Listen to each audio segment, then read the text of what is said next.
क्या अमेरिका के बाद रूस भी हुआ इजराइल के साथ? इजराइल का ऐलान, अब खामेनेई को मारेंगे। ये तीन राजकुमारी कर सकती हैं ईरान पर राज।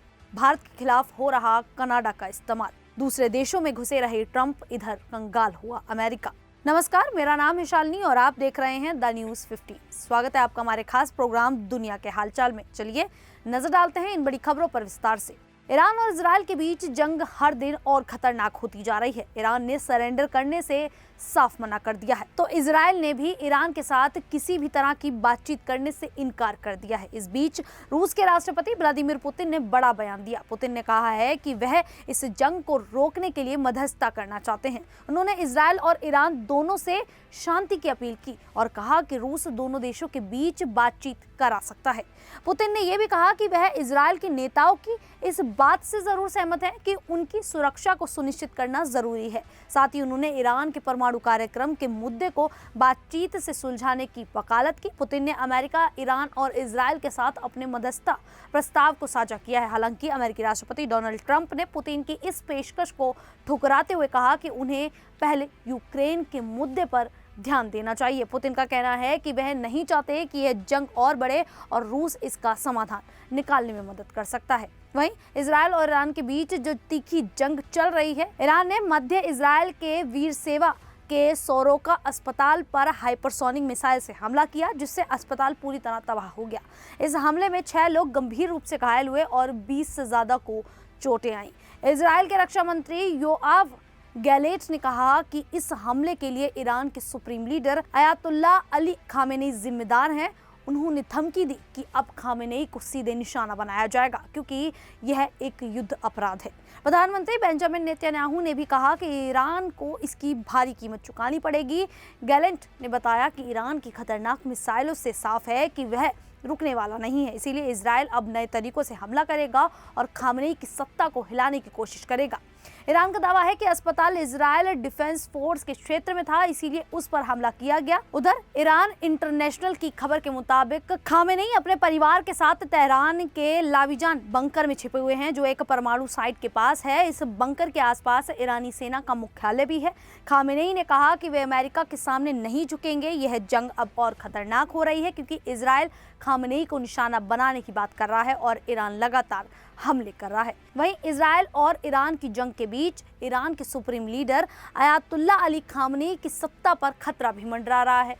अमेरिका और इजराइल उन्हें हटाने की कोशिश में है। खामेनेई की भतीजे महमूद मोरदखानी, जो फ्रांस में रहते हैं, उन्होंने कहा कि इस्लामिक गणराज्य का अंत ही शांति ला सकता है। ईरान के पूर्व शाह मोहम्मद रजा पहलवी के बेटे रजा पहलवी ने भी लोगों से बगावत करने को कहा। उन्होंने दावा किया कि खामेनेई बंकर में छिपे हैं और उनकी सत्ता ढहने वाली है। अगर खामेनेई का शासन खत्म हुआ तो सत्ता रजा पहलवी की बेटियों नूर ईमान और फराह पहलवी के हाथ में जा सकती है। रजा 1979 से अमेरिका में निर्वासन में हैं और लोकतंत्र के लिए काम करते हैं। उनकी 3 बेटियां उनकी उत्तराधिकारी हैं। नूर पहलवी न्यूयॉर्क में रहती हैं। उन्होंने जॉर्ज टाउन विश्वविद्यालय से मनोविज्ञान और कोलंबिया बिजनेस स्कूल से MBA किया। वह सॉफ्रेन राजधानी में काम करती हैं और इंस्टाग्राम पर 10 लाख से ज्यादा फॉलोअर्स के साथ सोशल मीडिया स्टार हैं। ईमान पहलवी न्यूयॉर्क में अमेरिकन एक्सप्रेस के लिए काम करती हैं। उन्होंने हाल ही में बिजनेसमैन ब्रैडली शेरमैन से शादी की। फराह पहलवी सबसे छोटी बेटी हैं, जो वॉशिंगटन में पैदा हुई। रजा का मानना है कि पुरुष महिलाओं में कोई भेदभाव नहीं होना चाहिए और उनकी बेटियां ईरान का भविष्य संभाल सकती हैं। वहीं भारत को कनाडा के खिलाफ एक बड़ी कूटनीतिक जीत मिली है। कनाडा ने पहली बार माना कि खालिस्तानी उग्रवादी भारत में हिंसा और आतंकवाद फैलाने के लिए कनाडा की जमीन का इस्तेमाल कर रहे हैं। कनाडा की खुफिया agency Canada security intelligence service ने अपनी ताज़ा रिपोर्ट में इसे साफ स्वीकार किया। रिपोर्ट्स में कहा गया कि 1980 के दशक से कनाडा में खालिस्तानी उग्रवादी भारत के पंजाब में खालिस्तान बनाने के लिए हिंसा का सहारा ले रहे हैं। वे कनाडा से हिंसा को बढ़ावा देते हैं, पैसे जुटाते हैं और हमलों की योजना बनाते हैं। ये गतिविधियां भारत और कनाडा दोनों की सुरक्षा के लिए खतरा है। भारत को इन उग्रवादियों पर नजर रखनी पड़ रही है। इस रिपोर्ट की खास बात यह है कि कनाडा ने पहली बार खालिस्तानियों को उग्रवादी कहा है। पहले कनाडा इस मुद्दे को हल्के में लेता था। 2023 में कनाडा के तत्कालीन PM जस्टिन ट्रूडो ने खालिस्तानी आतंकवादी हरदीप सिंह निज्जर की हत्या में भारत का हाथ होने का आरोप लगाया था। भारत ने इसे बेतुका बताया और कहा कि कनाडा भारत विरोधी तत्वों को शरण दे रहा है। अब CSIS की रिपोर्ट ने भारत की बात को सही ठहराया है। वहीं अमेरिकी राष्ट्रपति डोनाल्ड ट्रंप अक्सर अपनी बयानबाजी के लिए चर्चा में रहते हैं। हाल ही में उन्होंने इजराइल ईरान जंग पर कहा कि अमेरिका जब चाहे ईरान को तबाह कर सकता है, लेकिन अब एक नई रिपोर्ट ने ट्रंप की मुश्किलें बढ़ा दी हैं। टाइम्स ऑफ इंडिया के मुताबिक अमेरिका का कर्ज इतना बढ़ गया है कि देश कंगाली के कगार पर पहुंच सकता है। इस खबर से एलन मस्क, जो टेस्ला और स्पेसएक्स के मालिक हैं, भड़क गए। उन्होंने एक्स पर लिखा, अगर यही चलता रहा तो अमेरिका दिवालिया हो जाएगा और सारा टैक्स का पैसा कर्ज के ब्याज में चला जाएगा। मस्क ने ट्रंप की टैक्स कट और खर्च बढ़ाने वाली नीतियों को आर्थिक गुलामी की वजह बताया। उन्होंने कहा कि ट्रंप का नया बिल $2.5 ट्रिलियन का घाटा बढ़ाएगा, जो अमेरिकियों पर भारी पड़ेगा। मस्क ने बिल समर्थकों को भी शर्मिंदगी महसूस करने को कहा।